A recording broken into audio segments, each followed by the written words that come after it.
كانوا قليلا من الليل ما يهجعون وبالأسحار هم يستغفرون.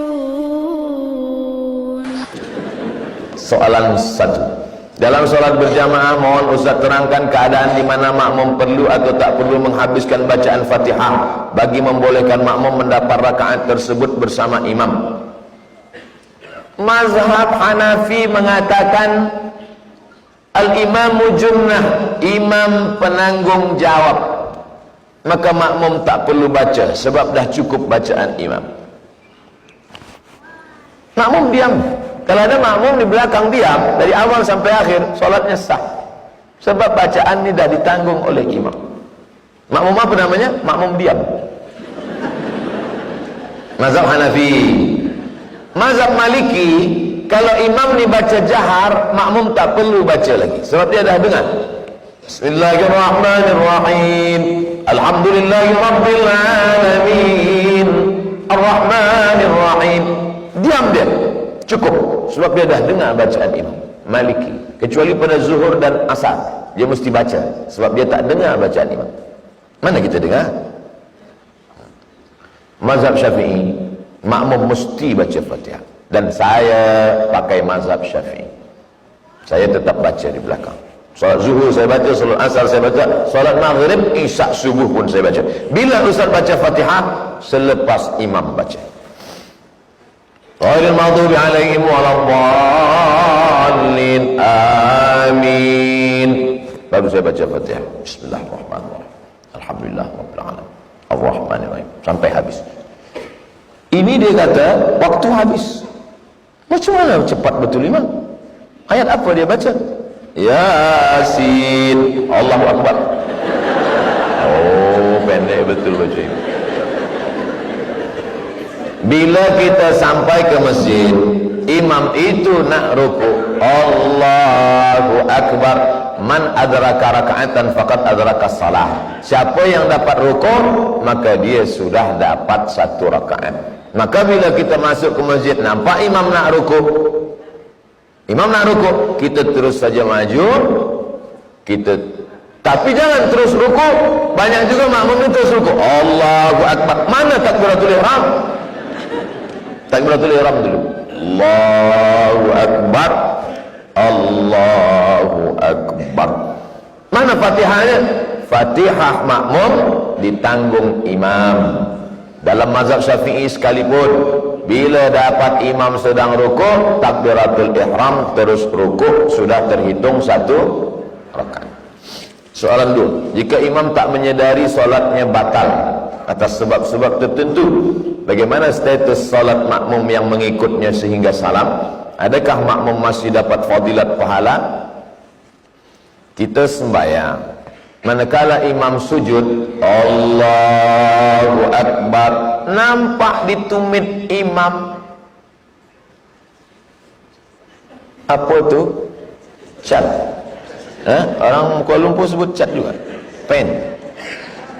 Itu kalau ada di tumit atau di kulit, itu air wuduk tak masuk. Air wuduk bila tak masuk, wuduk batal. Kalau wuduk batal, solat batal. Maka kalau imam itu solat dia batal, makmum mufaraqah, memisahkan diri daripada imam. Selepas solat bagi tahu imam, tu imam, tu tumit awak. Oh, aku tak nampak tadi. Yalah, tumit mana nampak? Orang lain tengok. Sebab itu wuduk tu mesti kita tengok semuanya. Itu yang zahir. Bagaimana kalau kita tak tahu? Nahnu nahkumu bizawahir. Rupanya imam ni pula imam yang tak banyak belajar. Dia pula takut dan malu. Sebenarnya tengah sembahyang tadi dah keluar angin. Kita tak tahu. Dia tak bagi tahu. Maka kita tidak dihukum pada yang kita tak tahu. Takkan kita tanya, Tuan Imam, apakah tadi semuanya sukses? Mana kita tanya? Kita hanya hukumkan pada yang kita tahu saja. Yang kita tak tahu, Allah tak hukumkan pada kita. La yukallifullahu nafsan illa us'aha. Kepelbagaian mazhab itu merupakan rahmat Allah. Bagaimana kita perlu meraihkan perbezaan fahaman tersebut? Saya dah jelaskan tadi. Bila imam membaca Fatihah, maka menurut mazhab Hanafi makmum tak perlu baca karena imam sudah baca. Dalam mazhab Maliki makmum tak perlu baca kalau imam baca jahar. Dalam mazhab Syafi'i makmum tetap baca walaupun imam dah baca. Sebab mazhab Syafi'i berpegang pada hadis la salata liman lam yaqra bi Fatihatil kitab, tak sah sembahyang bagi sesiapa yang tak baca Fatihah. Saya sampaikan 3 mazhab, tapi saya jelaskan dalam perkara ini saya berpegang pada mazhab Syafi'i. Kenapa Ustaz sampaikan 3-3 tadi? Kenapa Ustaz sampaikan 3? Kenapa Ustaz tak sampaikan 1 saja? Saya nak jelaskan, bila nanti tuan-puan sembahyang di masjid India, kebetulan yang bagi tazkirah itu ada ulama dari India, diterjemahkan, translate pakai bahasa Melayu. Nanti dia jelaskan apa kata ulama yang dari India tu bagi tazkirah. Dia bagai dia sampaikan, kata dia bila kita sembahyang kita tak perlu lagi baca Fatihah sebab imam dah baca Fatihah. Nanti jamaah ni confused. Sebab selama ini dia tahu bahawa makmum ni mesti baca Fatihah. Kenapa ulama dari India ni kata tak perlu baca Fatihah? Tapi bila saya dah jelaskan di sini, mereka tidak akan saling menyalahkan. Oh, patutlah dia cakap tak perlu baca Fatihah sebab dia dari India, dan India itu majoritinya adalah mazhab Hanafi. Apa maknanya? Dari maghrib ke isya 45 minit kaji fikah 4 mazhab. Yang kita amalkan tetap Syafi'i. Apa guna yang 3 ini? Supaya kita menghormati perbezaan kepelbagaian mazhab fikah. Saya alhamdulillah di Maghribi 2 tahun. Mereka mazhabnya Maliki. Di Kaherah pula masa tahun 1 belajar fikah kepada Syekh Najjar, Syekh Fatah Najjar. Mazhab dia Hanafi. Di kitab tu dia tulis, lelaki perempuan yang bersentuh kulit tak batal wuduk. Masa tu saya orangnya keras sikit. Buku tu masih ada di rumah. Saya tulis di situ, saya tak bersetuju. Dia cakap lelaki dengan perempuan bila bersentuh kulit la yubut lamsur rajul lil mar'ah la yubutilul wudu. Saya tulis kecil di situ, la wafik, saya tak setuju. Masa turun natijah memanglah gagal, tak lulus. Ulang balik tahun depan. Tahun depan jumpa dengan Syekh Dr. Rajai. Dia tulis lelaki dengan perempuan bila bersentuh kulit batal. Inilah guru saya, kata saya. Tapi manakala kami tengok antara Syekh Rajai dengan Syekh Najjar, bila berjumpa dia salam, dia peluk. Kenapa mereka berkawan? Rupanya ini hanyalah perbezaan pada masalah fiqh saja. Ini kekayaan umat Islam, kita mesti saling hormat menghormati. Tapi dalam pengamalan saya tetap mengamalkan mazhab Syafi'i. Apa hukum bersalaman di antara sesama bukan mahram? Adakah pandangan ulama yang membolehkan bersalaman di antara lelaki dan wanita yang bukan mahram? Saya sampai setakat ini bila ada yang nak bersalaman, saya selalu angkat tangan. Kenapa? Dalam hadis dikatakan li ayyuta'ina ala ra'si ahadikum, dicucukkan ke kepala kamu paku dari api neraka, khairun, lebih baik, min antamussa yada mar'atin la tahilu lahu, lebih baik daripada menyentuh tangan perempuan yang tak mahram. Nabi Muhammad SAW pun tak memegang tangan perempuan yang tak mahram. Masa baiat dia angkat tangan saja, dia tidak bermusafahah, bersalaman. Tapi kami tengok Syekh Yusuf Qardawi bersalaman dengan perempuan, Syekh Ali Jum'ah bersalaman dengan perempuan.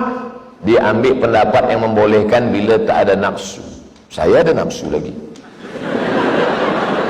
Mereka ni ulama-ulama besar, saya tak salahkan mereka. Mereka ulama, mereka guru-guru kami. Baca kitab fatwa mereka kami amalkan. 30 fatwa seputar Ramadan itu saya ambil fatwa Syekh Atiyah Saqar, Syekh Ali Jum'ah, Syekh Yusuf Qardawi. Takkan saya salahkan Syekh Ali Jum'ah, Syekh Yusuf Qardawi. Mereka ulama-ulama. Tapi saya pribadi pakai pada itu saya tak salah. Maka selama ni bila ada jamaah salam, saya kata. Ada juga setengah orang bila nak salamin dia dah tua, nenek-nenek, dia kata haram. Bila anak gadis tak apa. Ini jangan. Sebab itu maka kita jaga diri kita. Kita jaga sebab syaitan akan masuk. Bagaimana cara amalan untuk kita terus istiqamah dalam melaksanakan kebaikan dalam kehidupan? Pertama, berjamaah. Jangan pernah selepas bertaubat sendiri. Mesti ada community. Ada community bikers Islamic Bikers. Ada komuniti, macam-macam komuniti. Ada di Riau, di tempat saya bagi tazkirah, macam-macam komuniti. Mereka ajak saya, Ustaz Somad, kita pergi ke sana naik ke motosikal. Okey, saya ikut. Sebab nak ikut komuniti mereka, supaya mereka dekat lagi kepada agama Allah Subhanahu wa taala. Buat komuniti. Yang kedua, selalulah melihat orang mati. Sebab dengan melihat orang mati itu kita ingat mati, insya-Allah. Man syahidal janazah hatta tusalla 'alaiha. Siapa yang menengok jenazah hingga disolatkan, lahu qirat, dapat pahala 1 qirat. Wa man syahidal janazah hatta tudfan. Siapa yang ikut menengok jenazah hingga masuk ke liang lahat, lahu qiratan, dapat 2 qirat. Apa 2 qirat itu ya Rasulullah? Mislul jabalainil azimaini, seperti 2 bukit Uhud. Masuk ke liang lahat, sambut jenazah, letakkan ke bawah. Yang belum pernah buat, rasakan. Naik ke atas, orang tanya, macam mana rasanya? Susah nak diungkapkan dengan kata-kata, meleleh air mata. Saya letakkan jenazah itu ke dalam. Dianjurkan supaya hidung itu dibuka, kain penutup muka ditempelkan, hidung ditempelkan ke tanah. Cuba kita bayangkan kalau kita lah yang menjadi itu. Masuk ke dalam lubang, hidung ditempelkan ke tanah, lepas itu ditutup dengan kayu, habis itu ditimbun, mereka semua balik dan kita sendiri dalam. Cuba bayangkan, apa yang boleh menolong kita? Jamaah MIPKI yang 1000 orang ni, ada tak yang nak mengawani saya agak semalam? Semua dah menggeleng. Oleh sebab itu maka sadarlah kita saat itu. Maka insya-Allah selalu saya setiap bulan kalau ada kabar Ustaz Abdul Somad ini ada jamaah meninggal dunia, saya datang. Sebab ada nasihat. Orang tak bagi nasihat pada saya. Saya jumpa pada Habib bagi saya nasihat. Cukup tu dah. Doktor bagi saya nasihat, cukup sudah. Mana nasihat yang paling masuk ke telinga, ke hati? Nengok orang mati, buka, tutup mukanya, cium, sejuk macam ais. Islam. Tapi yang cium ni sesama lelaki, jangan bini orang pula cium. Oleh sebab itu maka selalu tengok orang mati. Wa kafa bil mauti wa'iza. Yang ketiga, tengok saudara-saudara kita yang istimewa, yang kekurangan. Sampai saya ke masjid, maaf beribu maaf, rupanya tangan dia bekas kena api terbakar. Dia angkat tangan, dia berdoa lama. Saya di belakang.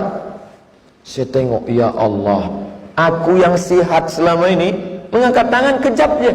Dia yang kau uji dengan begitu lama tangannya ke atas. Baru kita sedar.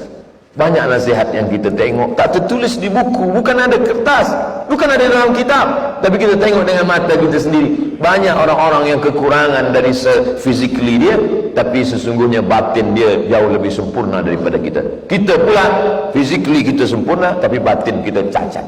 Na'udzubillah. Oleh sebab itu 3, jaga jamaah, tengok orang mati, tengok orang yang kekurangan, insya-Allah kita akan istiqamah. Last, kebahagiaan hakiki untuk diri saya apabila saya gembira dapat memudahkan orang lain. Soalan saya, apakah nilai kebahagiaan ini akan menjadi tidak ikhlas sekiranya ada insan mengambil kesempatan di atas kebaikan kita? Kita beramal hanya disuruh sesuai kemampuan kita. Kata Imam Fudail bin Iyad, tarkul amal li ajlin nas syirik, tarkul amal li ajlin nas riya, wal amal li ajlihim syirik. Tak jadi beramal kerana takut dipuji orang, riya. Masuk masjid, masuk surau Al-Rahman, nak salat sunat tahiyatul masjid, tengok kanan banyak kawan, tengok kiri banyak kawan. Tak jadilah. Kenapa awak tak jadi tahiyatul masjid? Saya takut dipuji kawan, riya. Jadi bagaimana? Laksanakan saja.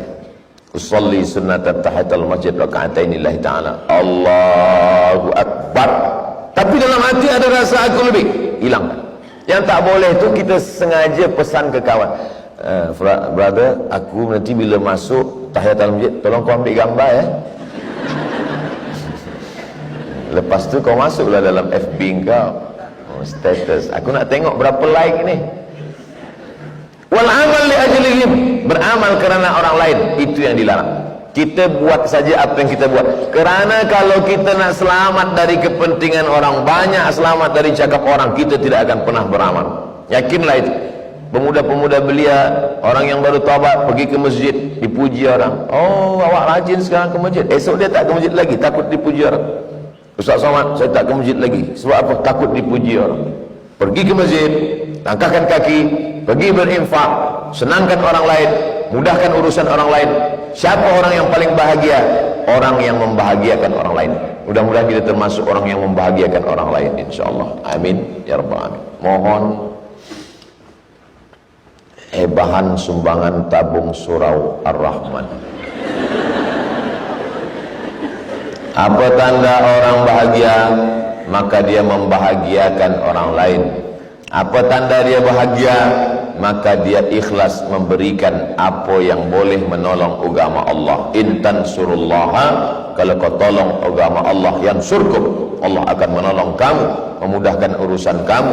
Maka dia bagilah sebagian daripada hartanya, kerana itulah yang akan kekal abadi.